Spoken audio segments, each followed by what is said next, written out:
Bayangkan dunia di mana kamu tidak memiliki rumah, tidak memiliki mobil, bahkan tidak memiliki kebebasan untuk bepergian. Namun kamu harus merasa bahagia.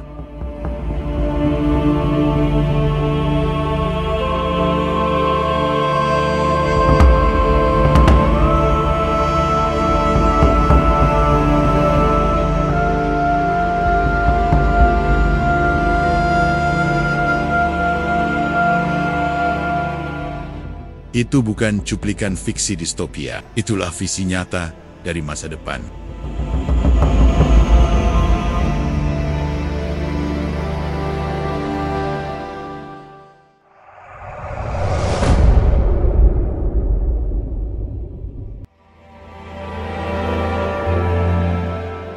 Mereka menyebutnya The Great Reset.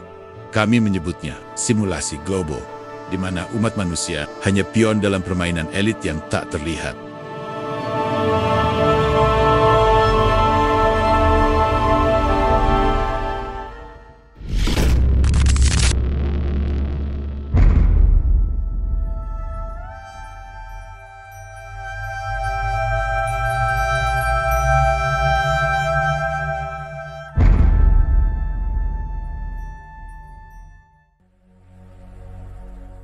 Di balik forum-forum yang tak pernah kita undang, di balik agenda besar yang dibahas dengan jas dan dasi, sebuah proyek peradaban sedang dibentuk tanpa suara kita, tanpa persetujuan kita. Namanya Agenda 2030, disponsori oleh Perserikatan Bangsa-Bangsa, didorong oleh World Economic Forum, didukung penuh oleh IMF Bank Dunia, dan raksasa-raksasa teknologi dunia. Mereka menyebutnya Tujuan Pembangunan Berkelanjutan atau SDGs, 17 tujuan global yang katanya demi dunia yang lebih adil, setara, dan lestari. Tapi jika Anda menggali lebih dalam, Anda akan menemukan ini bukan sekadar program sosial. Ini adalah cetak biru untuk kendali total umat manusia. Mari kita buka satu persatu.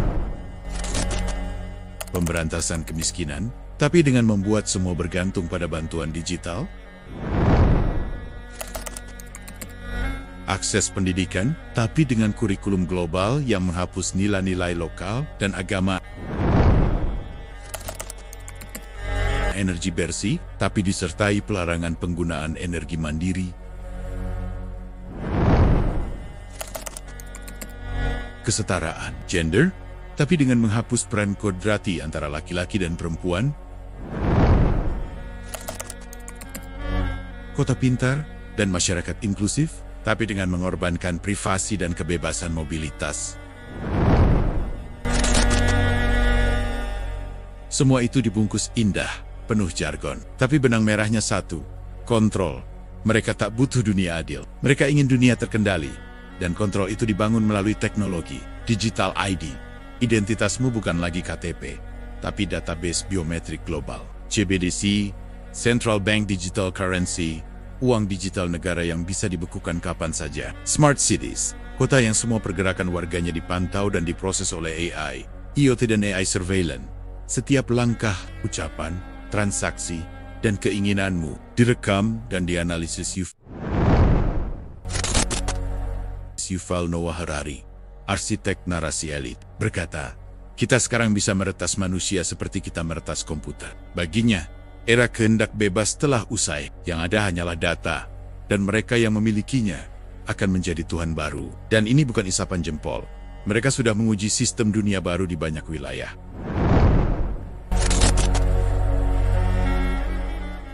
Kota 15 menit di Oxford, Paris, Toronto, di mana penduduk tidak bebas melintas zona tanpa izin digital. Social credit system di Tiongkok, di mana warganya dihukum karena konten media sosial, atau terlambat membayar tagihan. ESG score untuk bisnis. Skor keberlanjutan yang digunakan untuk mengontrol perusahaan agar tunduk pada agenda global. Dan semua ini terhubung langsung ke proyek global mereka. You will own nothing and you will be happy. Apa maksudnya?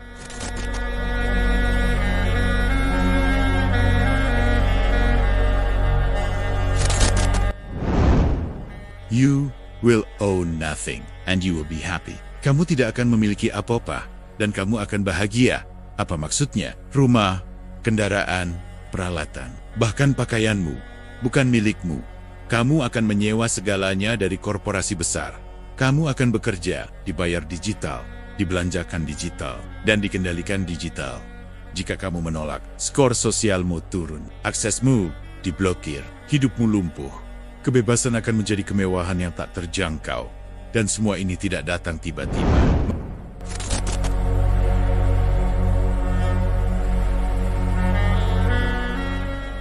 Mereka telah menyusunnya sejak dekade lalu. Agenda 21, cikal bakal Agenda 2030, The Great Reset, cetak ulang sistem ekonomi dunia, ID 2020, proyek identitas digital global, Fourth Industrial Revolution, revolusi manusia dan mesin.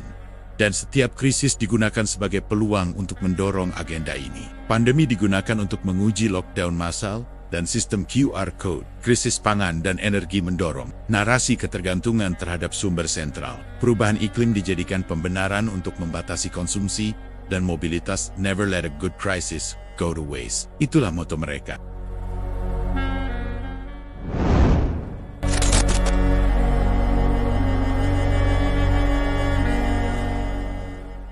Sementara umat manusia sibuk dengan TikTok, gosip selebriti, dan perdebatan receh.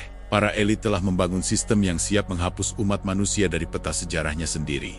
Mereka tidak ingin kamu beragama, tidak ingin kamu berpikir mandiri, tidak ingin kamu punya komunitas kuat, dan tidak ingin kamu mengenal Tuhanmu. Inilah dunia yang sedang mereka bangun. Dunia tanpa uang tunai, dunia tanpa privasi, dunia tanpa kepemilikan, dunia tanpa keluarga, dunia tanpa agama. Semuanya disimulasikan dengan dalih untuk kebaikan bersama. Pertanyaannya, kebaikan siapa? Karena jika kita tidak memiliki tanah, tidak memiliki uang, tidak memiliki kebebasan, dan mereka yang memiliki semuanya, maka itu bukan dunia yang adil. Itu adalah perbudakan global gaya baru. Tapi kabar baiknya, kita belum terlambat. Bangun kesadaran lokal, dirikan komunitas mandiri, pangan, pendidikan, energi, kuasai teknologi, jangan hanya menjadi konsumen. Perkuat ekonomi umat dan media. Alternatif.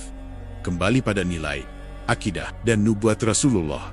Karena Rasul sudah memperingatkan kita, 14 abad lalu, akan datang kepada manusia masa-masa penuh tipu daya, di mana si pendusta dipercaya, si jujur didustakan, si pengkhianat diberi amanah, dan orang jujur disingkirkan. Masa itu bukan di depan. Masa itu sudah datang. Sekarang, mereka sedang merancang dunia tanpa kita. Tapi kita masih punya pilihan, bersiap atau dilenyapkan dalam senyap.